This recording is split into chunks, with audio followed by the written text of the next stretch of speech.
feature មួយនៅក្នុង Lumion ដែលយើងស្ទើរតែអត់ប្រើសោះនៅក្នុង visualization គឺ weather ក៏ប៉ុន្តែ option នេះអាចនឹងមានប្រយោជន៍សម្រាប់យើងក្នុងការសិក្សាទាក់ទងជាមួយនឹង lighting អញ្ចឹងនៅក្នុង scene មួយនេះយើងឃើញមាន weather របស់យើងគឺយើងអាច control ជាមួយនឹង sun direction ក៏ដូចជា sun height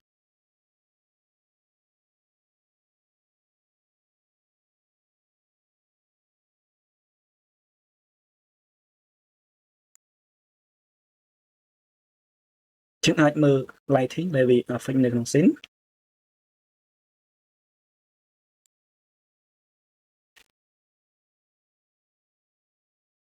យើងអាច modify ជាមួយនឹង sun brightness cloudy អញ្ចឹងកាលណា cloud របស់យើងច្រើនគឺវានឹងបាំងព្រះអាទិត្យ sun របស់វាក៏យ៉ាងស្ទើរដែរអត់សូវដិតប៉ុន្មានទេតែនៅពេលដែល cloud របស់យើងថយ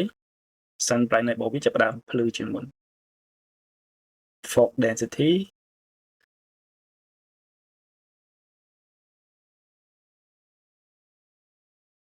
wind speed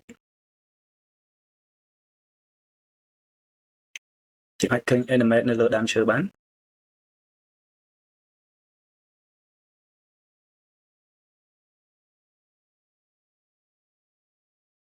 កាលណាវាមាន effect នៃ wind វាអាចនឹងមាន direction ហើយនៅក្នុងនេះយើងមានមុខងារមួយគឺ rear sky យើង enable rear sky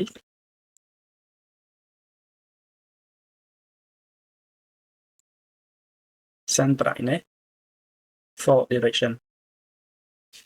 នៅក្នុងការប្រើ rear sky ឬក៏យើងហៅថា HDRI យើងអត់អាច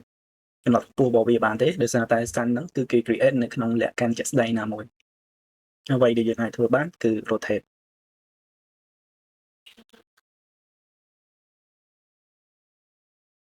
ឧទាហរណ៍ថា building របស់យើង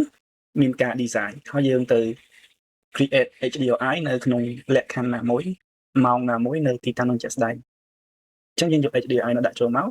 ហើយយើងស្វែងរកមុំដែលវាត្រូវជាមួយនឹងការ